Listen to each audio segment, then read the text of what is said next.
Okay, so think about this.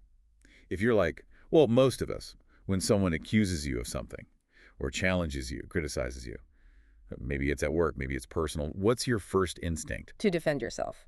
Immediately. Exactly. You want to jump in, clarify, justify what happened, lay out the facts. It's this deep gut reaction, right? You want things to be clear, to be fair. Mm-hmm.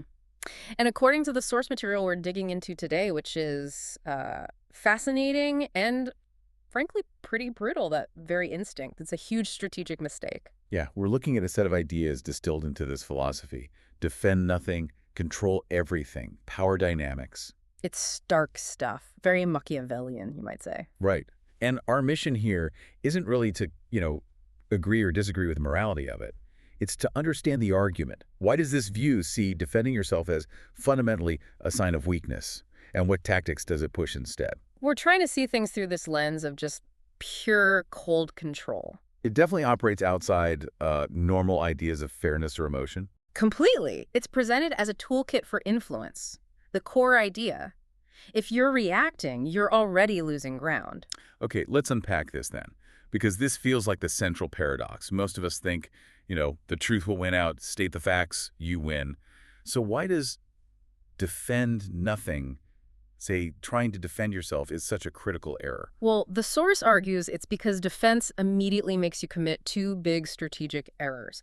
And this is regardless of whether you're actually right or wrong on the facts. Okay, what's the first one?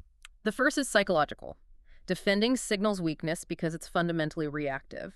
By responding, you're basically telling everyone watching that the accusation, the challenge, it's actually worth your time, your energy, your focus to push back against. So by even engaging, I'm kind of validating the challenge itself. Like I'm accepting the premise that there is something to defend. Exactly. You've accepted their terms, in a way. And that leads straight to the second error, which is tactical.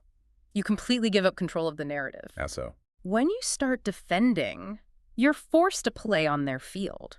You have to address the specific points the accuser brought up, probably in the order they brought them up. So the accuser, the one who went on offense, is now dictating the whole conversation, what points matter, what counts as evidence, what you need to prove.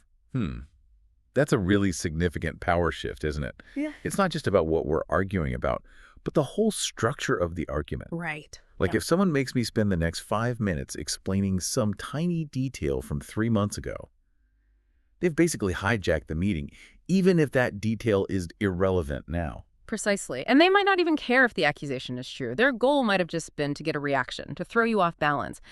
By making you justify yourself, they establish a kind of dominance. Right. They gain power just because they managed to disrupt you, force you to spend energy explaining. And in this view, spending energy like that, that's vulnerability. So things like clarity, justification, they're just distractions from the real game, which is maintaining control. That's genuinely hard to process, especially if you value being transparent, honest.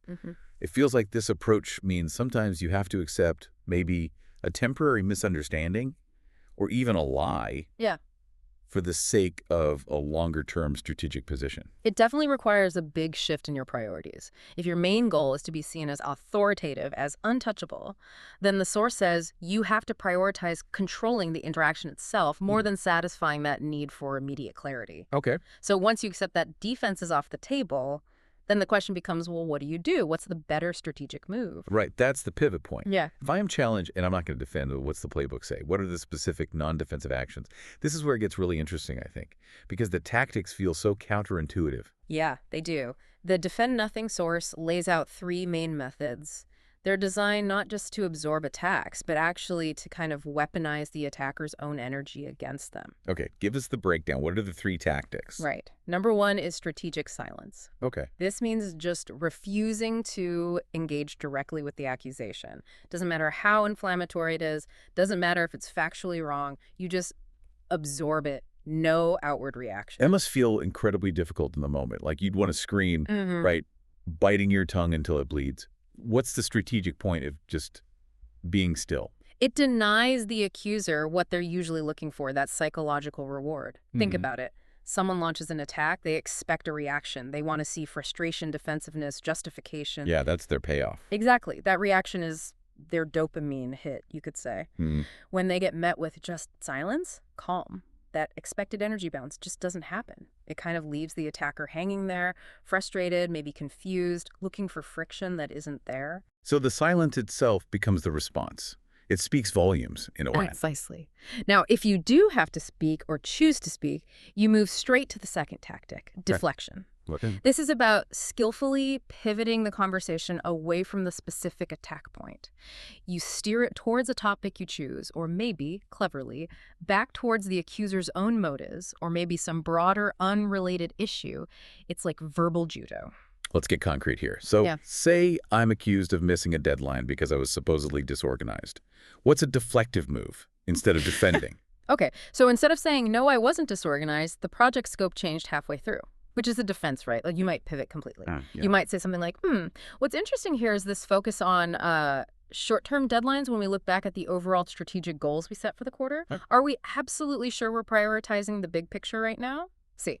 You didn't deny the missed deadline accusation directly. I see. But you've shifted the whole frame. You've moved the conversation to your territory strategy priorities. You're forcing them to respond to your agenda now. So the attack kind of lands, but it just glances off because I immediately changed the conversation's direction. Exactly. And that brings us right to the third element, which is maybe the most powerful visually. Composure. Just staying calm. Unwavering calm. Almost intimidatingly calm, right in the face of conflict or criticism. That stillness, that lack of visible reaction is what projects absolute control. You mentioned earlier that these methods are supposed to make adversaries self-destruct. How do these three things, silence, deflection, composure, actually work together to achieve that? Well, when you use this trio consistently, you deny the accuser the fight they came prepared for. They expected pushback and argument. Instead, they hit this wall of calm indifference. Okay. And when someone's attack meets stillness, what do they often do? They feel like they need to push harder to get any reaction. So they might repeat the accusation, maybe louder this time. They might get more emotional, more agitated. Right. And the second they start to escalate or look frantic, their own credibility starts to tank. Precisely. Because now, anyone watching, colleagues, bystanders, whoever's in the room, their focus shifts completely. It's less about whether the original accusation was true and more about the accuser's lack of control. They start to look aggressive, maybe irrational. While the person staying calm just looks supremely authoritative.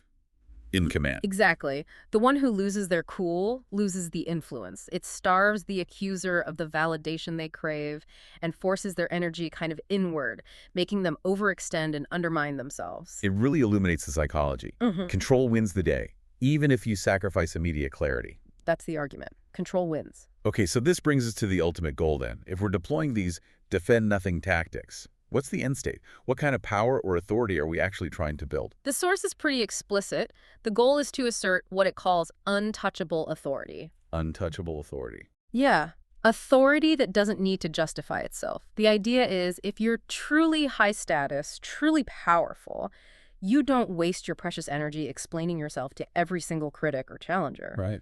That authority gets cemented by showing you have absolute command over yourself, your reactions, your environment. You project this immunity to challenge. That is a massive shift in thinking. Authority isn't proven by being right. It's demonstrated by being so secure you don't even need to engage with being challenged. And here's maybe the most subtle, sophisticated part of this whole system, which we haven't really stressed enough yet. Using strategic silence often makes other people defend you. Wait, how does that work? If I refuse to defend myself, someone else steps in to do it for me. That sounds like outsourcing the conflict. It is. And apparently, it's incredibly effective. Think about it. When someone who's seen as holding authority gets attacked, and they just meet that attack with calm indifference, refusing to get down in the mud, it creates this kind of vacuum. Right. And observers, especially people who value order or hierarchy or maybe see you as an ally, they often feel this strong urge to step into that vacuum. To restore the balance that the accuser just disrupted. Exactly. Imagine a tense meeting. Junior person really lays into the department head. The department head just stares calmly, maybe raises an eyebrow, but says nothing. What often happens next? Someone else jumps in. Right. A peer, maybe another senior person might step in and say, whoa, that's not really an appropriate way to address this. Or, okay, let's refocus on the agenda here, not get sidetracked by negativity. And the defense comes from outside, which makes the original target look even more high status and untouchable, because they didn't even have to lift a finger. Precisely. It externalizes the whole defense effort. It maximizes the benefit for the authority figure, reinforcing their status while minimizing any cost to them. They didn't expend any energy. That is. Yeah. Yeah, that's next level strategy. Yeah. And the defense coming from a third party probably carries way more weight than if they defended themselves anyway. Often, yes. Which brings us right back to the core statement from the source material about what power really is. Right. The source is crystal clear on this. Control, not clarity or justification, is the true currency of power. That's the bottom line. The entire focus shifts. It moves away from the moral landscape, trying to be factually right, and lands squarely on the strategic landscape, being in charge of your reactions, the conversation's flow, and ultimately how you're perceived. If you control the reaction, you control the outcome. Wow. Okay, so this deep dive into defend nothing, control everything, it really offers a stark, very pragmatic, maybe even cynical lens on how influence works. We've looked at why that intuitive urge to defend is seen as strategically weak because it gives away control, and how these discipline tactics, silence, deflection, composure, are positioned as the real markers of authority. It definitely requires extreme self-discipline. And, it raises a really interesting question for you listening right now. Think about times in your own life, work, personal stuff, where you felt absolutely driven to get clarity, to justify yourself, to prove you were right. Yeah. Did that pursuit of being factually right ever actually lead to you losing influence, losing control, losing perceived authority? Was there ever a time when winning the argument maybe cost you the relationship or cost you the strategic high ground? That's a tough question to reflect on. It is. And then think, what might have happened if you'd chosen silence instead? What could you have achieved differently?